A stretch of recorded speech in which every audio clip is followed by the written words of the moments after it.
నన్ను జైల్లో పెట్టిస్తే ఇద్దరు పసివాళ్ళు ఏడుస్తారు. వాళ్ళ ఉసురు మీకు తగులుతుంది. ఇద్దరు పసివాళ్ళ?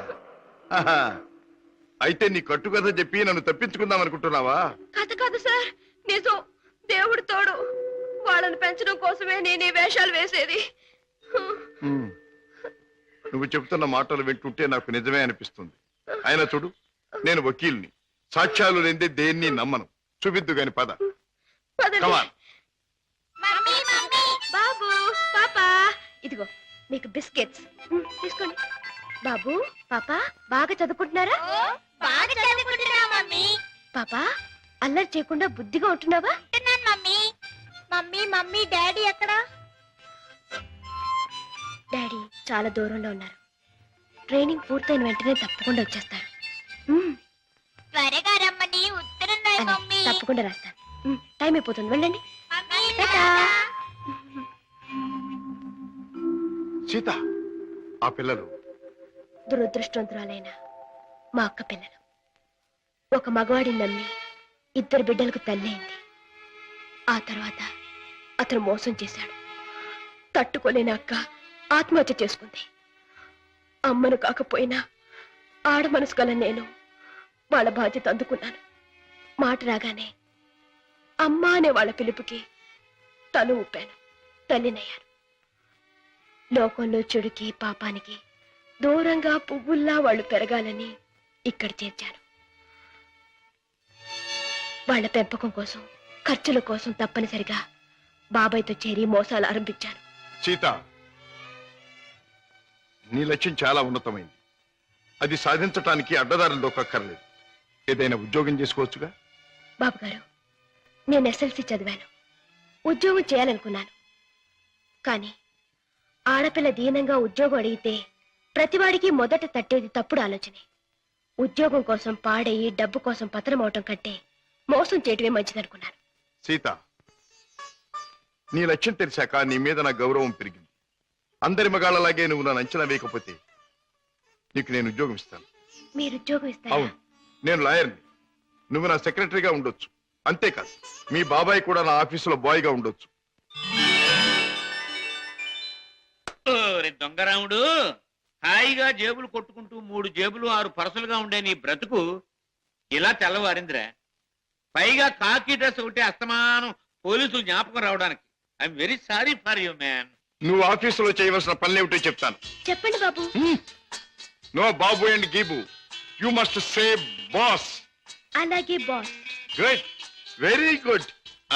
నాకేమైనా ఫోన్స్ వస్తే అవి ఎక్కడి నుంచి వచ్చినాయో నాకు చెప్తూ ఉండాలి. ఎవరైనా క్లయింట్స్ వస్తే మర్యాదగా వాళ్ళని కూర్చోబెట్టి వాళ్ళ వివరాలన్నీ కూడా నాకు చెప్తూ ఉండాలి. నీకు టైప్ వచ్చున్నావు గనక నేను అవసరం వచ్చినప్పుడు చెప్పిన విషయాలన్నీ కూడా టైప్ చేస్తూ ఉండాలి. ఓకే? అది నీ సీట్. వెళ్ళి కూర్చో. సరే, ఇది ఆఫీస్ టైంలో పని. మరి ఆఫీస్ టైం కానప్పుడు? అది ఆఫీసులో చెప్పడానికి వీల్లేదు. ఆ టైం వచ్చినప్పుడు, నాకు అవసరం వచ్చినప్పుడు అలాగే చెప్తాను. గో. ఓకే. గో.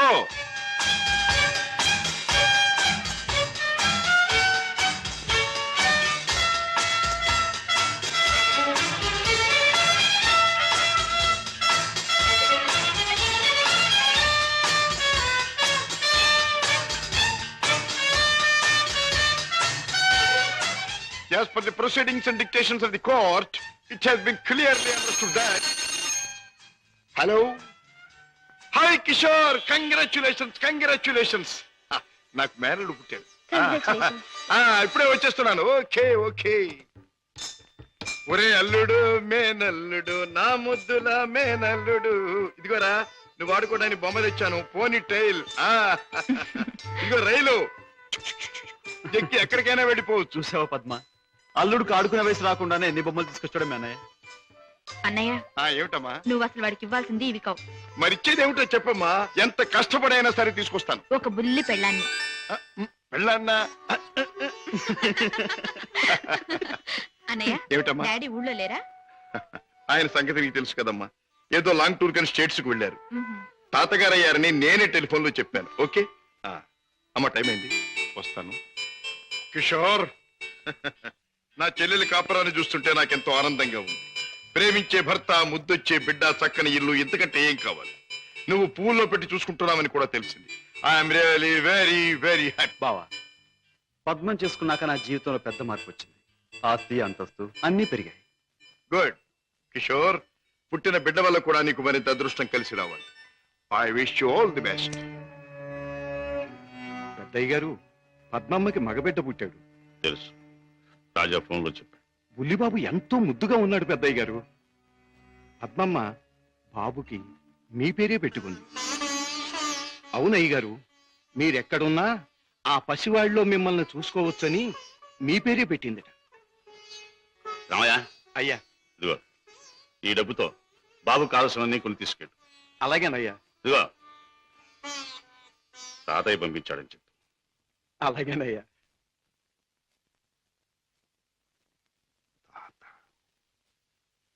రావయ్య, మీ గ్రాండ్ ఫాదర్. సీత, పుట్టిన నా మేనల్లుడికి పెళ్ళానిచ్చే బాధ్యత నా చెల్లెలు నా మీద పెట్టింది. అందుకని ఇవాళ నుంచి పట్టుదలగా, శ్రద్ధగా, సీరియస్ గా నువ్వు నేను మీద మనసైందా? మరేమో మా అమ్మ నా పెళ్ళాన్ని నీ దగ్గరుంది తెచ్చుకోమని చెప్పింది.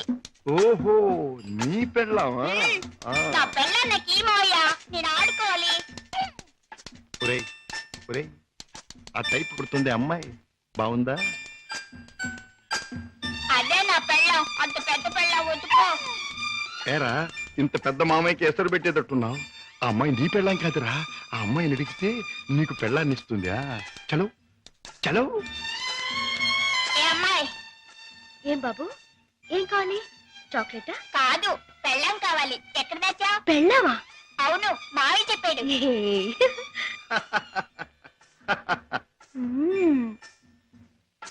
అమ్మా, అమ్మమ్మమ్మమ్మమ్మా, అబ్బా, అయ్యో. ఏం బే బాబాయ్ కుంటున్నావు? బాబు ఏం చెప్పను, సంకెళ్ళి మూతికి తగిలి మూతెళ్ళి మోకాలు కొట్టుకుంటే మోకాలు నెత్తి ఆకాశాన్ని కొట్టుకోలా? కొట్టుకోపోయింది. నోర్మైంది బాబాయ్ గారు, మీరు పాత అలవాటు ప్రకారం ఎవడి జేబులోనో చెయ్యి పెట్టబోయి ఉంటారు, వాడు వాయించుంటాడు. నేను ఏ తప్పు చేయలేదు బాబు. సెలవు కదా అని చేపలు కొనుక్కు తిందామని బెస్తపేట వెళ్ళాను. అక్కడ ఒక పెద్ద చేపను డబ్బులు ఇచ్చి కొనబోతే ఈ చేప నాది అని ఒక రౌడీ వచ్చాడు కూర్చున్నాడు బాబు. అయ్యయ్యో, నీదేంటి నాది అని ఇంకా నేను అనలేదు బాబు. వాయించేశాడు బాబు నన్ను. చేపల పులుసు దేవుడు ఎరుగును, నా ఒళ్ళు పులుసు చేసేసాడు బాబు. ఇది నీకు అన్యాయం, మా బాస్తో చెప్తాను, మా బాస్ని తీసుకొస్తాను అని అంటే ఏమన్నాడో తెలుసా బాబు? ఏమన్నాడు? ఏయ్ చెప్పుకోబే, దమ్ముంటే మీ బాస్ని తీసుకురా, ఇద్దరిని కలిపి కోసి పులుసు పెట్టుకుంటాను అన్నాడు బాబు. అంత మాట అన్నాడు? డామిట్. సీత, నువ్వు బాబుని తీసుకెళ్ళి ఇంట్లో దింపేయి. సరే. బాబాయ్ పద.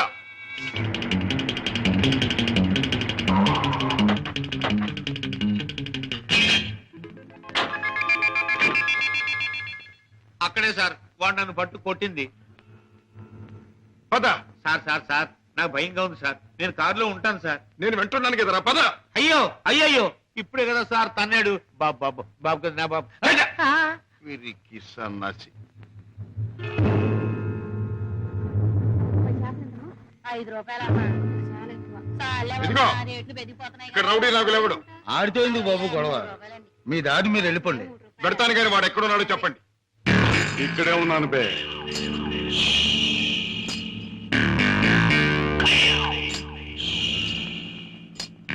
నువ్వేనా నాగులు? అనే అనుకుంటున్నాను బే.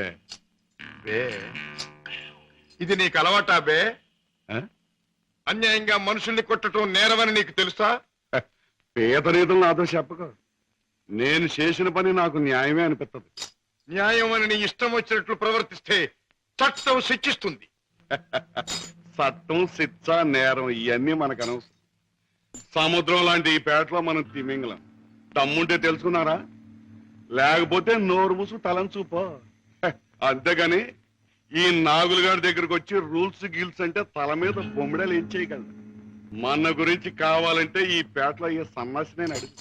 అవునులే, పేటలో పెద్దగా మురిగే ప్రతి కుక్క గురించి ప్రతి సన్నాసికి తెలిసే ఉంటుంది. మాటలతో నన్ను రెచ్చగొట్టకు.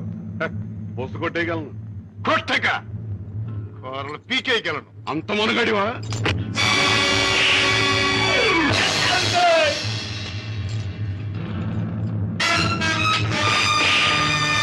అయ్యో బాబోయ్.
నాగులు ఇతనెవరో తెలుసా?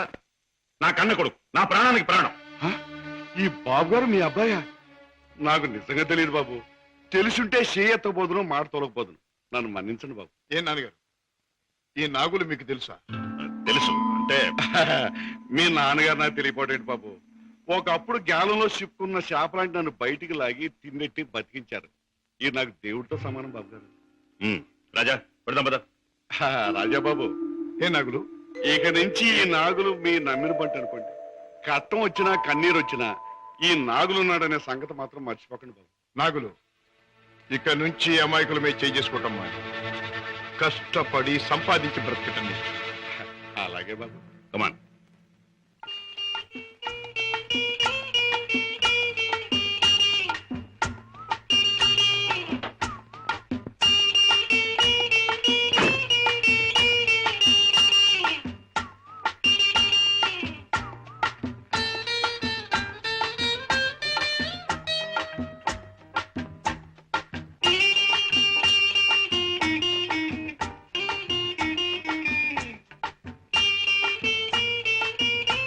Very good, very good, very good. నాతో డాన్స్ చేస్తావా? నీతో పోటీ చేస్తే నేను ఓడిపోవడం ఖాయం రా. కింద పడేస్తావు. దింపు తాతయ్య. నువ్వు ముద్దిస్తే గాని దింపనరా. చీ, ముద్దివ్వడానికి నువ్వే ఆడపిల్లవా? నీతో మాటల్లో పోటీ చేసినా ఓడిపోవడం ఖాయం రా. రామయ్య బాబు, పద్మ వచ్చిందా? ఏం డాడీ, మీ ఆరోగ్యం అది? బాగానే ఉందమ్మా. పద్మ, మీ కాపురాన్ని గురించి ఎప్పటికప్పుడు వింటూనే ఉన్నాను. కిషోర్ పట్టుదలకి, ప్రయోజకత్వానికి చాలా ఆనందిస్తున్నానమ్మా. తాత, నువ్వు కథ చెప్తానన్నావు, చెప్పవా? ఓహోహో అన్నాను కదూ. అవును రోయ్, చెప్తాను. అమ్మా పద్మ, నువ్వు బుల్లిబాబుని ఎత్తుకుని అయ్యగారింటికి వచ్చినప్పుడేనమ్మా అయ్యగారి ముఖంలో నవ్వు కనిపిస్తుంది. మనవడంటే అయ్యగారికి భలే ఇష్టం. ఓహో, అలాగా. It's all right. రేపు కోర్టులో కలుసుకుందాం. Good night.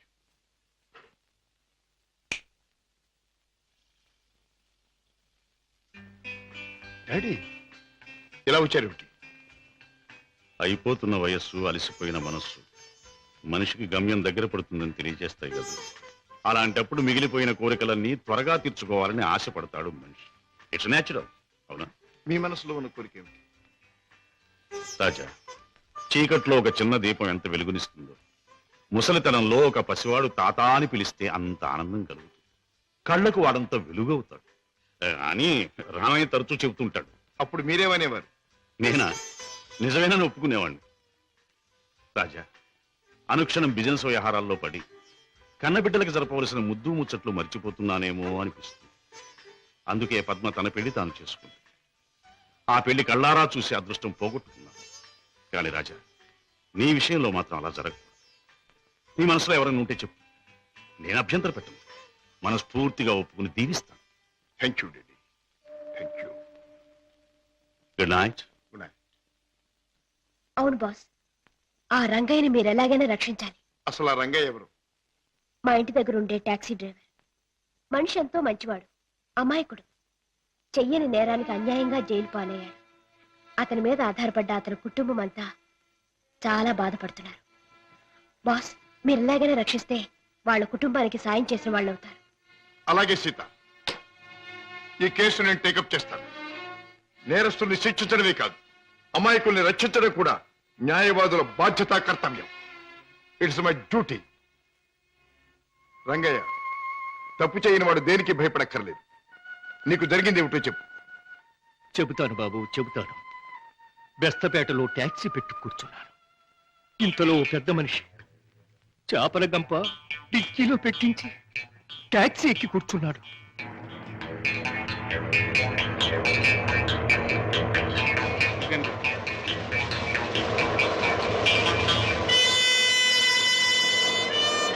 Stop stop stop. వెనకాల డిక్కీ తెరు.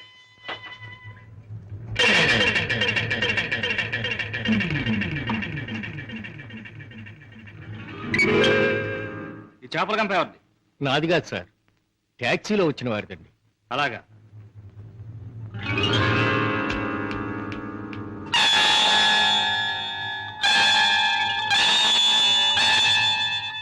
ఏరా, చాలా తెలివి మీరిపోయారా మీరు?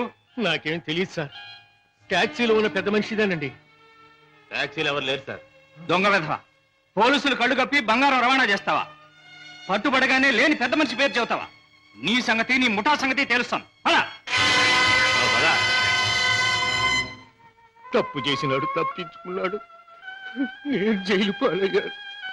బాబు గారు, రోగిష్టి నా భార్య, విటోడైన నా కొడుకు, మొగుడు విడిచిపెట్టిన నా కూతురు, నేను లేకపోతే అనాథలైపోతారు బాబు, అనాథ. రంగయ్య, బాధపడక.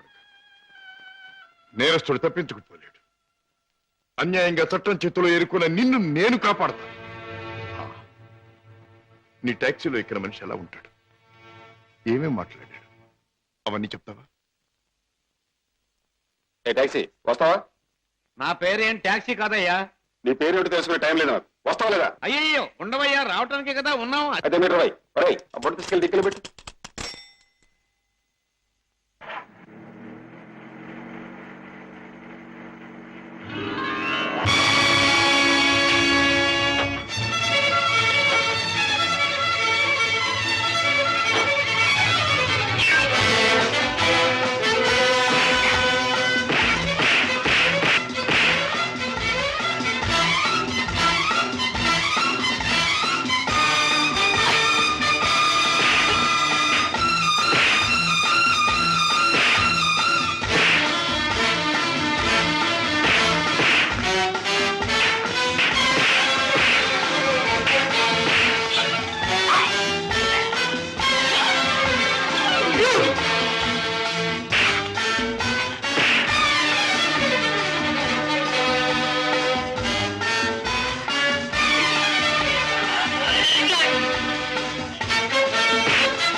నీలాంటి దేశద్రోహులు చట్టం నుంచి తప్పించుకోలేరు.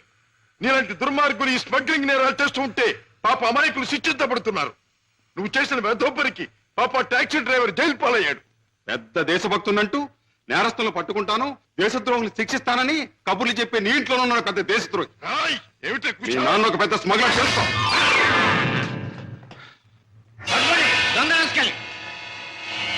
మా నాన్న స్మగ్లరా?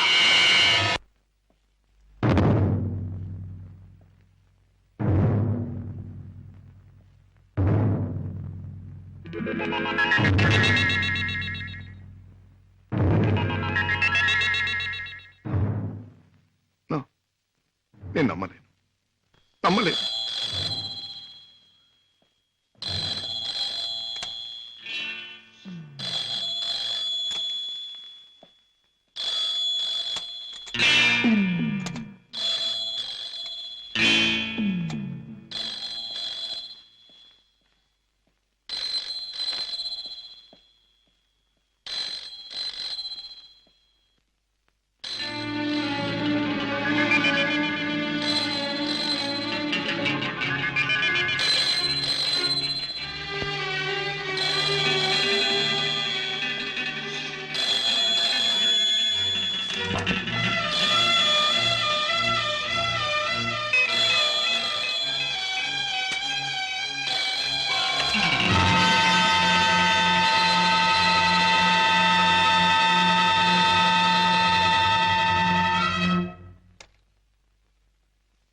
లండన్ లో విలువ కట్టిన వజ్రాలను మళ్ళీ నువ్వు ఒకసారి చూడాలని అవతల స్మగ్లర్స్ అడుగుతున్నారు.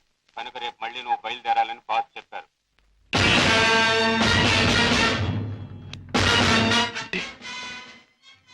నేను విన్నది నిజమేనన్నమాట. Daddy is smuggler. Daddy is criminal.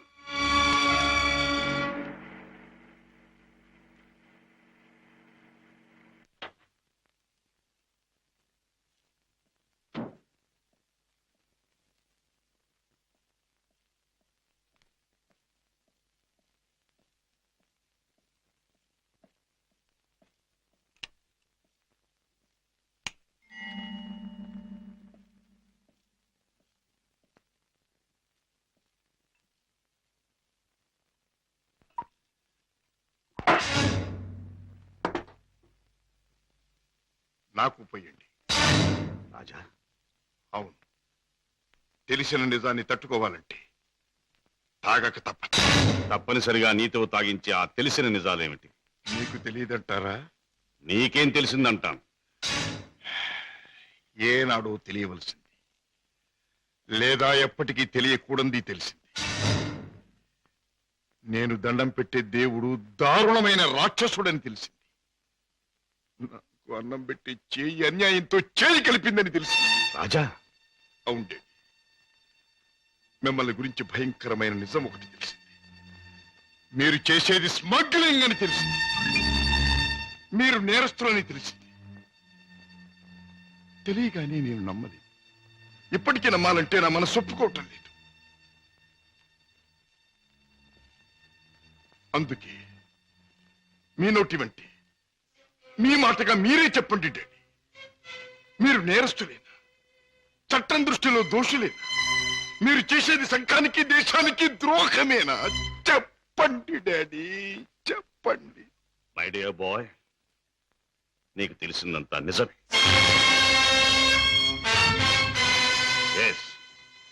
ఇన్నేళ్ళు ఈ నిజం నీకు తెలియకూడదని తాపత్రయపడు. కానీ తప్పుని నిప్పుని ఎంతో కాలం దాచలేమని ఇప్పుడు అర్థం. రాజా, నేను పట్టుబడిన నేరస్తు. నేను చేసేది చట్టానికి వ్యతిరేకమైంది. అంటే ఇంతకాలం మీరు నాకు పెట్టిన అన్నం, నేర్పించిన చదువు, ఏర్పరిచిన సౌకర్యాలు, తీర్చిన సరదాలు అన్ని అన్యాయపార్జనతో సమకూర్చినవి, అంతా పాపిష్టి సొమ్ముతో తెచ్చినదేనా? డాడీ, దౌర్భాగ్యపు డబ్బు కోసం, అస్థిరమైన ఐశ్వర్యం కోసం మీరు అవినీతికి దిగుదారా? లేదురా, లేదు. డబ్బు మీద ఆశతో, సంపద మీద వ్యామోహంతో కాదు నేను ఈ దారి పట్టాను. కట్టుకున్న మనిషి మీద ప్రేమతో, కన్న బిడ్డ మీద మమతతో తప్పనిసరి ఈ తప్పు దారి పట్టాను. డాడీ, పసివాడిగా ఉన్నప్పుడు నీకు పాలు లేక, జబ్బుతో మంచంలో ఉన్న మీ అమ్మకు మందు లేక, నిరుద్యోగిగా ఉన్న నాకు వేరే దారి లేక వీధిన పడ్డాను. మానవ అభిమానం విడిచి తెలిసిన ప్రతివాడి ముందు చెయ్యి చాపాను. నా భార్యా బిడ్డలను రక్షించమని అడిగాను, అర్థించాను, ప్రార్థించాను. కానీ ఏ ఒక్కడూ పట్టించుకోలేదు. మనిషికి మనిషి సాయపడని ఈ లోకంలో సాయపడేది మనిషి సృష్టించిన డబ్బే. నా భార్యా బిడ్డలు బ్రతికించుకోవడం కోసం, ఆ డబ్బు కోసం జీవితంలో మొదటిసారిగా తప్పుదారి తొక్కాను. ఆపై నా పిల్లల్ని పెంచుకోవడానికి, 2 పూట్ల అన్నం పెట్టుకోవడానికి అరణ్యం లాంటి ఈ లోకంలో ఆ తప్పుదారి నాకు తప్పలేదు. Those unavoidable circumstances have driven me to this state. Daddy, ప్రతి నేరస్తుడు తాను చేసింది న్యాయమని చెప్పుకోవడానికి తగినంత కారణం ఉండొచ్చు, కథ ఉండొచ్చు. కానీ ఎంత మాత్రాన అతను చేసింది నేరం కాకపోదు. రాజా, కన్నబిడ్డలకి తిండి పెట్టడం కోసం ఒక జంతువు మరొక జంతువుని చంపుతుంది. దాని సృష్టి సహజం అంటాం. వాటికున్న ప్రేమానురాగాలు మనుషులకు ఉండకూడదంటావా? ఆ ప్రేమానురాగాల వల్ల చేసే పనిని తప్పంటావా? ప్రేమానురాగాలు ఉండొచ్చు, కానీ జంతువుల కంటే మనుషులు ఎన్నో వేల రెట్లు గొప్ప ప్రాణులు కనుక ధర్మం, న్యాయం సంగతి కూడా ఆలోచించాలి. అయితే ఒక తండ్రిగా నా బిడ్డల్ని నేను రక్షించుకోవటం నాకు న్యాయం. వాళ్ళ కోసం ఏ పని చేసినా అది నాకు ధర్మమే. డాడీ, మా మీద మీకు గల ప్రేమ మిమ్మల్ని నేరస్తుడిగా మార్చినందుకు నేనెంతో జాలిపడుతున్నాను. ఇంతకాలం ఆ పాపిష్టముతో మమ్మల్ని పోషించే కంటే ఆనాడే మా ప్రాణం తీసినా బాగుండే. రాజా, నువ్వు ఒక బిడ్డగా తండ్రి అయి ఉంటే నీ మాట అనలేకపోయేవాడు, ఆ పని చెయ్యలేకపోయేవాడు. డాడీ, బిడ్డని చెప్పలేకపోతే నేనైనా చచ్చిపోయేవాడిని, కానీ మీలా తప్పులు మాత్రం చేసేవాడిని కాదు. ఇంతకాలం ఈ పాపిష్టి సొమ్ము తిన్నానంటే చచ్చా నా మీద నాకే అసహ్యం వేస్తుంది. అన్యాయపార్జనతో న్యాయవాద వృత్తి చదివానంటే నా మీద నాకే కోపం వస్తుంది. ఇంట్లో నేరస్తుని ఉంచుకుని బయట నేరస్తుని విచారించి జైలుకి పంపుతున్నానంటే నా మీద నాకే no no no no no I can't stay here for a minute. నేను ఇంట్లో ఒక క్షణం కూడా ఉండదు. రాజా, రాజా, ఒక్క మాట. ఆడపిల్ల కన్నవాళ్ళని వదిలిపెట్టి వెళ్ళడం సహజం. కానీ కన్న కొడుకు కడదాకా కన్నవాళ్లతోనే ఉంటాడు. పోయాక కాటిదాకా సాయం వస్తాడు. కొరివి పెట్టి సాగనంపుతాడు. ఆశతో నీ మీదే ప్రాణాలన్నీ పెట్టుకున్న ఈ డాడీని అర్ధంతరంగా ఒంటరిని చేసి వెళ్ళిపోతావా? డాడీ, నేను వెళ్ళిపోతున్నది అన్యాయపాలయం లాంటి ఇంట్లో నుంచి, చట్టాన్ని వ్యతిరేకించిన ఒక నేరస్తుడి నుంచి. అంతేకాని మా డాడీ మనసులో నుంచి కాదు. నేనే మీకు కావాలనుకుంటే బ్రతికిన మీ జీవితాన్ని, సంపాదించిన ఆస్తిపాస్తుల్ని, మీ ఇంటిని, మీ సర్వస్వాన్ని మీరు వదులుకోవాలి. ఒక సామాన్యమైన మనిషిగా, మమత నిండి ఉన్న ఒక మామూలు తండ్రిగా ఎప్పుడు మీరు నా గడపలోకి అడుగు పెడతారో అప్పుడు ఆప్యాయతో మీ చేయి అందుకుంటాను. ఆదరంతో మిమ్మల్ని లోపలికి తీసుకుపెడతాను. లేకపోతే ఈ కొడుకే మీకు లీడనుకోండి. Good bye. రాజా, రాజా,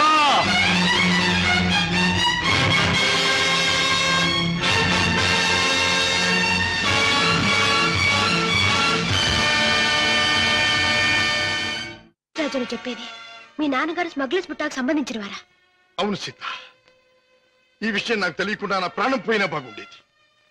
నాది గొప్ప పుట్టుకని, నా తండ్రి ఒక గొప్ప వ్యక్తి అని గౌరవంగా తలెత్తుకు తిరిగిన నేను ఈ నిజం లోకానికి తెలిస్తే తల వంపులు కావాలి, లేదా తల వంచుకు చావాలి. బాధపడకు రాజా. సీత, మగవాడిగా నాకేం పర్వాలేదు. కానీ డాడీ నేరస్తుడనే విషయం నా చెల్లెలికి, ఆమె భర్తకి తెలిసిన రోజున ఆమె కాపురం వల్ల కల్లోలమవుతుంది. నేరస్తుడి కూతురు తన భార్య అని తెలిసిన రోజున నా బావ ఆమెను అసక్కించుకోవచ్చు, లేదా వదిలేయచ్చు. రాజా, ఆమెకి నిజం తెలియనివ్వద్దు. అవును, మా బ్రతికేమైనా సరే నా చెల్లెలి కాపురం చక్కగా ఉండాలి. అందుకే ఆమెకి నిజం తెలియనివ్వకూడదు. ఏమిటి, అన్నయ్య ఇంట్లోంచి వెళ్ళిపోయాడా? అవునమ్మా, 2 రోజులైంది.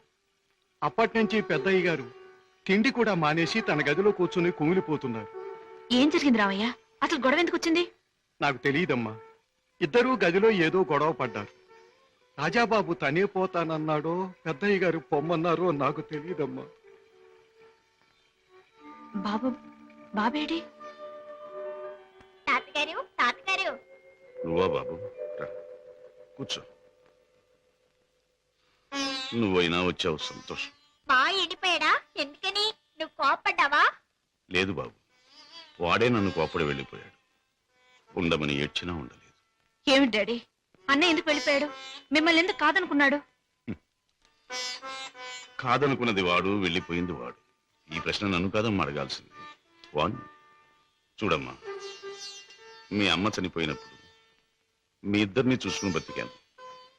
నువ్వు పెళ్లి చేసుకుని వెళ్ళిపోయినప్పుడు వాణ్ణి చూసుకుని బతికాను. ఇప్పుడు వాడు కూడా వెళ్ళిపోతే ఇంకెవరిని చూసుకుని బ్రతకాలి? ఎందుకు బ్రతకాలి? బాధపడకండి డాడీ, నేను అన్నయ్యతో మాట్లాడతాను. నచ్చ చెప్పి మనసు మార్చి మీ దగ్గరకు వచ్చేటట్టు చేస్తాను. పద్మా, ప్లీజ్, నేనేమి చెప్పలేను, చెప్పను. నన్నేమి అడగకు. నిన్నేమీ అడగనన్నయ్య, కానీ నేనే ఒక విషయం చెప్తాను విను.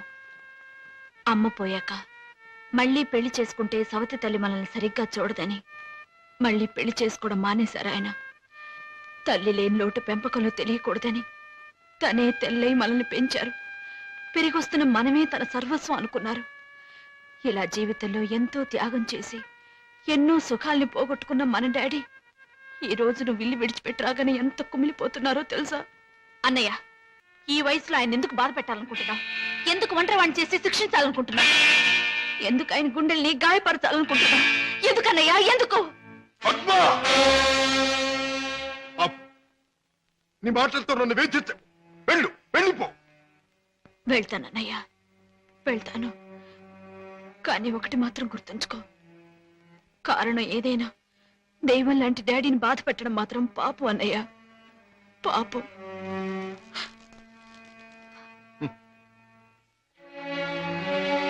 చెల్లెమ్మ, నన్ను పాపి అన్నావు, నేను చేసింది తప్పు అన్నావు. అయినా మరేం పర్వాలేదు. శివుడు విషాన్ని కక్కకుండా మింగకుండా ఎందుకు గొంతుకులో దాచుకున్నాడు?